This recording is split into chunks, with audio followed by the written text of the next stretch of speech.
All right, guys. Tonight we're looking at two bulks or spear cut body armor carriers. We've got the land version of the Eagle Industries CIRAS. I always said CIRAS. I don't know. CIRAS. I don't know how else you could pronounce it. CIRAS. So this is the land version, and then the Maritime variant.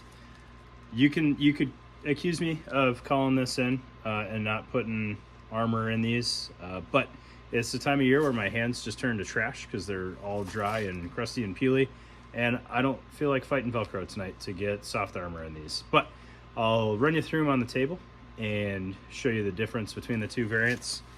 And I don't think you'll miss anything. Like, I've worn bulks in intros before. This is a medium. It looks quite bulky, but it is a medium bulks carrier. So both of these two, if I remember right, came out late high school or early years of my first attempt at college, if I remember right. And they were like $350, $400 at the time, which was a lot of McChickens.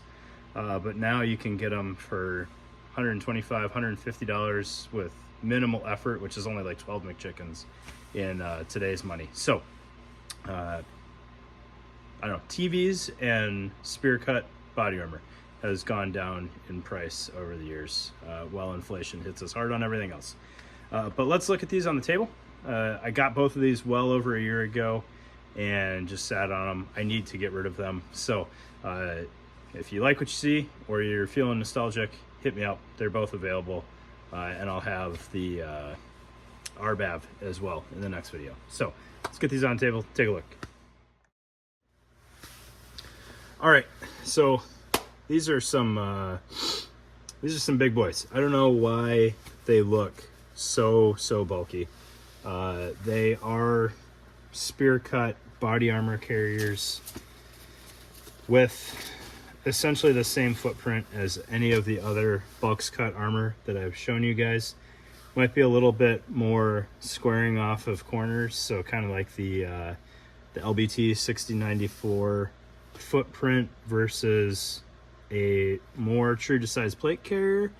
Maybe a little bit of that going on here, but it's still very much just a bulks carrier. So we'll start with the Maritime version here. I'll get the land version off the table so that's not in the way. Primarily the only differences are going to be the routing of the quick release pillow, which I'm not going to go into too much. You either want that or you don't.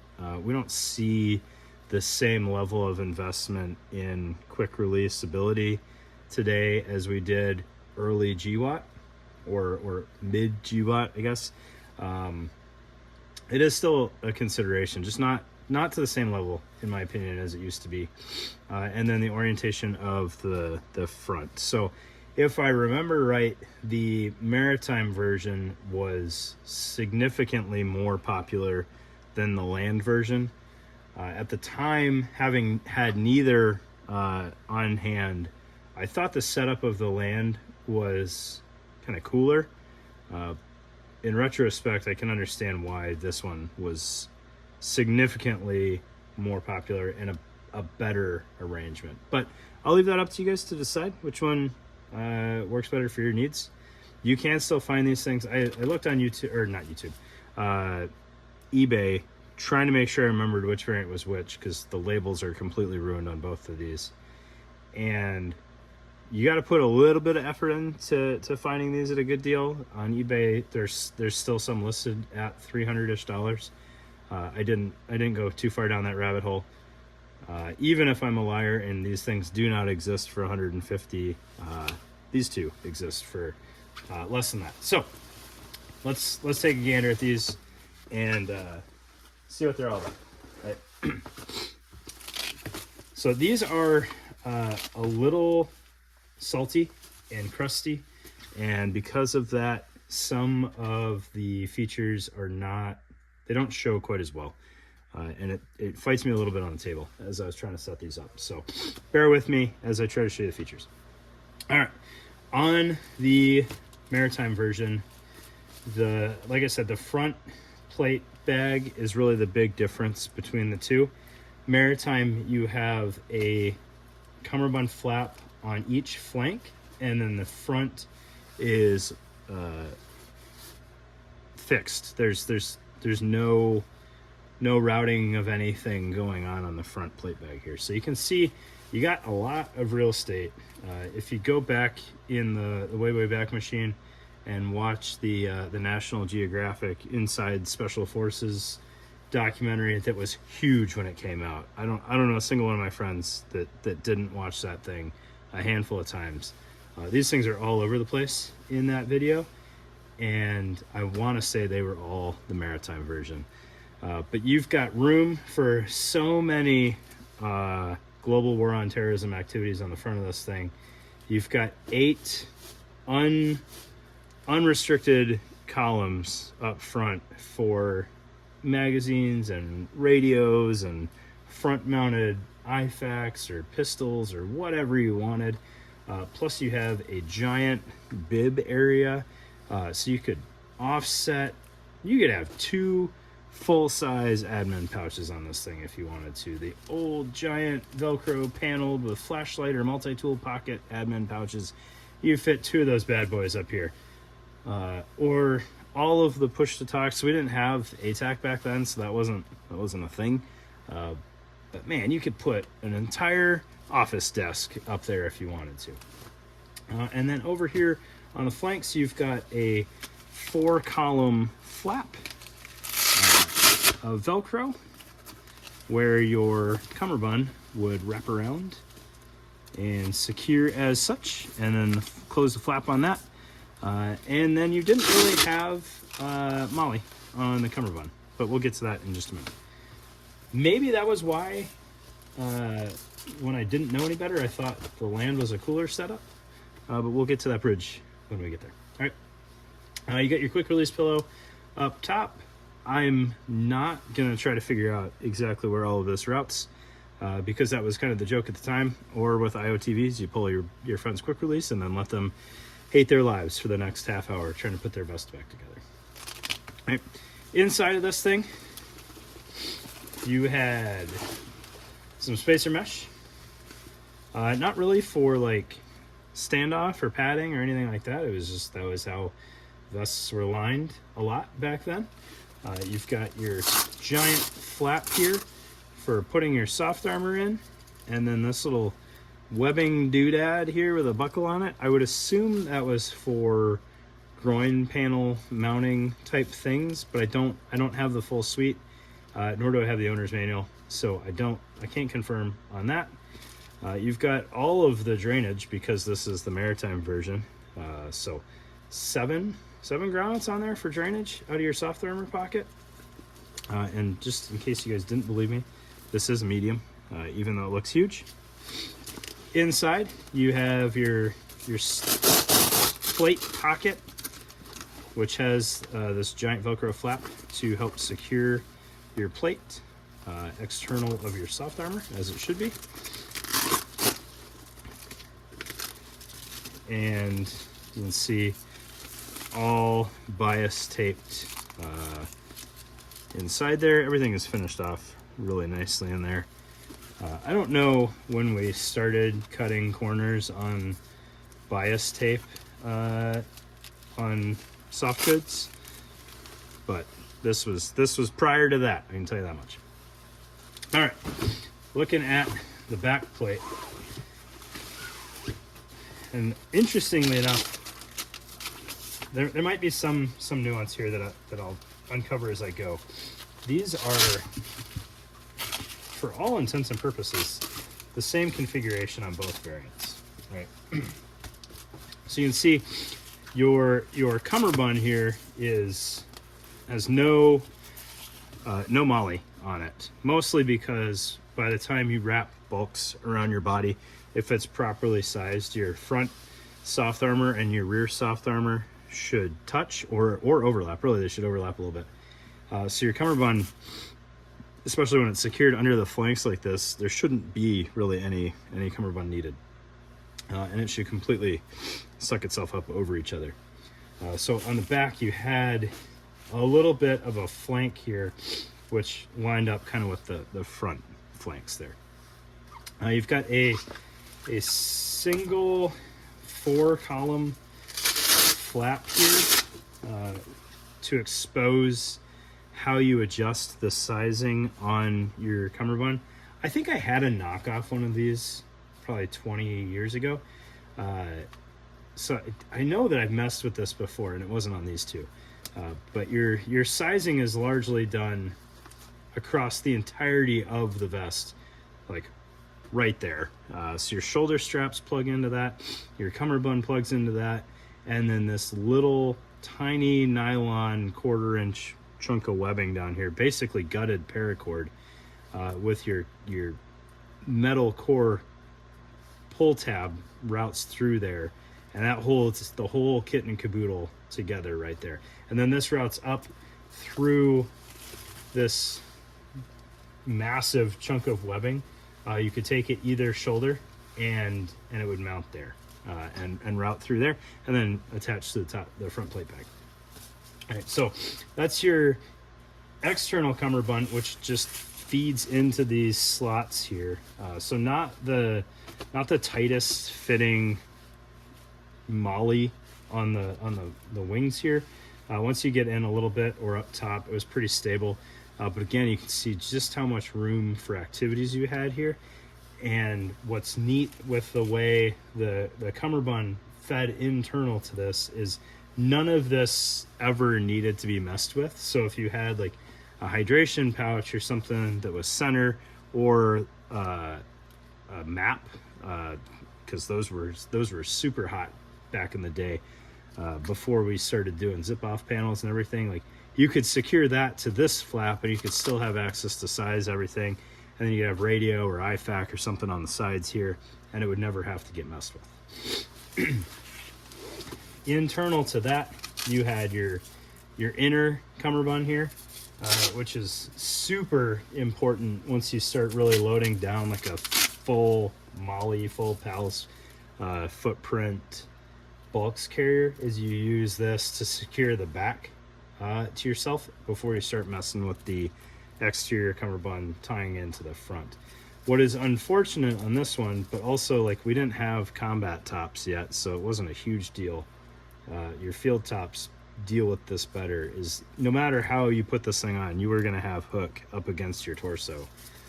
But you'd overlap that would keep the rear plate bag from moving around on you, and then you try to attach to the front plate carrier or front plate bag.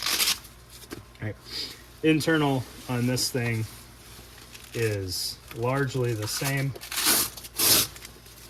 as the front plate bag, just without the mount for the groin panel there. But you still have your rear hard plate pocket here, and then your soft armor pocket, and then copious amounts of loop Velcro internal for mounting whatever add-on armor package you wanted, whether it be the yoke or the collar or some DAPS panels or whatever you wanted, right? So if you were hanging out of the top of your Humvee and you wanted all of the armor while you were gunning, you could have that on there. Or if you just wanted bulks, you could have none of it, right? But that is the Maritime version. For the shoulder pads here, I want to say this was one of the first times we saw like a tri-fold shoulder pad, but that Velcros into the strap here. And then you can see the quick release cable routing down there. And I said I wasn't going to do it, but we'll get this off. You could route this either direction into your pillow here, which has a good bit of redundancy to keep you from pulling it. So you'd have to kind of fight this strap, and then there's a pretty hardy chunk of Velcro there to then rip this thing off. Plus it's sandwiched in the front here. You pull that all the way down, and there you go. There's your quick release pillow. All right. I don't know why this little flap of webbing exists here, but you clip your push to talks there if you wanted to, which were usually pretty hardy size push to talks back in the day. Okay, so that is the Maritime version. Let's get the land on the table.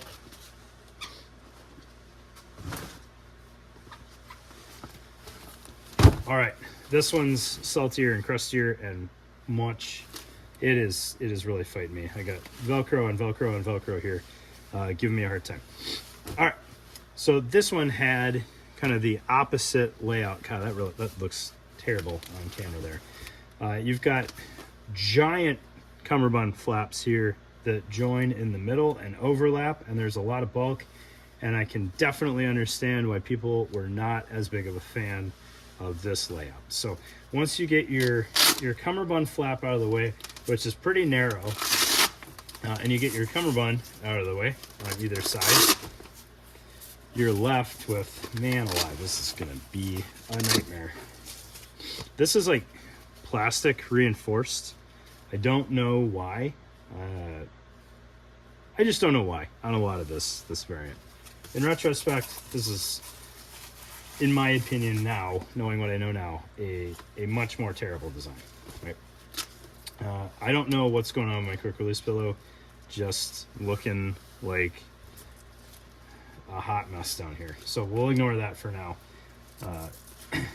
Cummerbund flap, and then you've got this goofy gap, and then you had 5 columns on each side that end up being covered up by the cummerbund. At the time, I thought that was neat because it was like internal potential radio storage or mags under the cummerbund, and it was all tucked away and clean looking, and I don't know. I would not want that now, at least in this setup. Like, I still think front plate bag mounted radio pouches are cool, but not like this. The RBAV does it much better in my opinion, and we'll get to that in the next video, right? But there's your front plate bag, and then you could have your quick release pillow coming out of the side of your front plate bag here. And I am not quite sure what the bottom one was for, if they serve the same purpose. We'll figure that out as we go. But that's the front plate bag, and yeah, looks like a hot mess.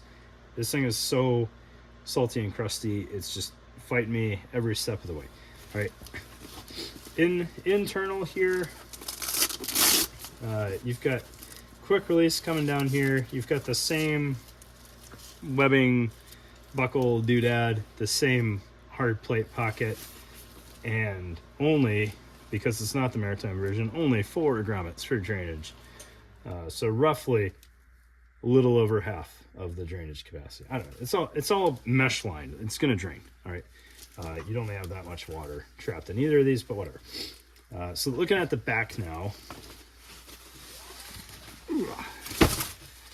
I don't know why this is just all cockeyed back here. The back is almost the same, with the exception being the cummerbund there. Hopefully this isn't rusted shut. There we go. Oh, that was gross. All right. Same setup back here. Bunch of nonsense straps going on. Your shoulder straps both come down. That's what you're seeing here is the shoulder straps. And then your internal cummerbund on both of these. Internal cummerbund had a grommet set up to tie it into the quick release, and then your external cummerbund had the same thing. So the external cummerbund was like a Y shape coming off of the edges of the cummerbund, tapering down to a 2-inch piece of webbing with grommets in it for adjusting the tension there. Obviously the exception, or the major difference here, is the cummerbund setup. So this cummerbund did have molly, and a lot of it at that.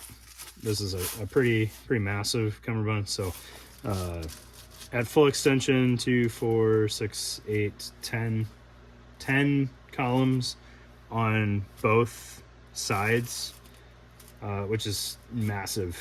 Plus that's coming off of 12 columns on the back and 14 off the front, plus some dead space.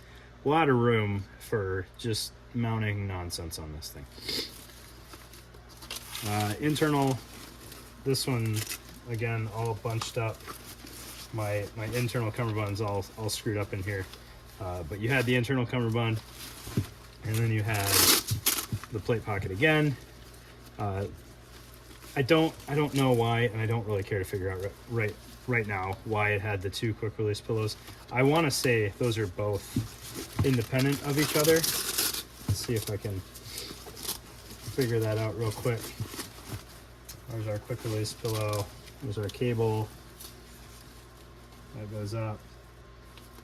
Okay, so what you could do, I said it, man, I am so full of crap. I said I wasn't going to figure it out, and here I am trying to figure it out. So the cable ties in down here, and you could pull the whole kit and caboodle from down here, or you could pull from up here, and it would either it would pull the cable, but it would pull it from the rear. So what you're actually doing right here is you're pulling on the middle of the cable essentially. So you can either run all the slack out from the front down low, which you're going to be pulling for a hot minute because you've got to pull it all the way, or you could pull right here, and it's going to be much harder to pull right here because you're kind of pulling at an angle. So all my crabby boys know about lines of pull and how crummy of an idea this was. But if you're pulling here, you're essentially pulling this to the side when it wants to run straight down, and you're pulling the cable, because this end's fixed down here. You're pulling the slack out here to it. This is a struggle to pull down here, whereas down here it's much more natural line of pull. Man, that was a lot of words to really script that explanation. I'm sorry. And then the shoulder straps are largely the same, right? Trifold shoulder straps coming over there, and all the Velcro again inside for yoke and collar and whatnot. As complicated as this thing is, it's actually much more intuitive than the 511 shoulder strap adjustment. You don't even have to look at it twice and you've got it. All the adjustment is from this flap on the back. And it just makes sense. It's not fun, but it makes sense. All right, so there you go. There's the land version. You just saw the Maritime version. 20 minutes of nostalgia. Hope you guys are having a great night. Thanks for watching.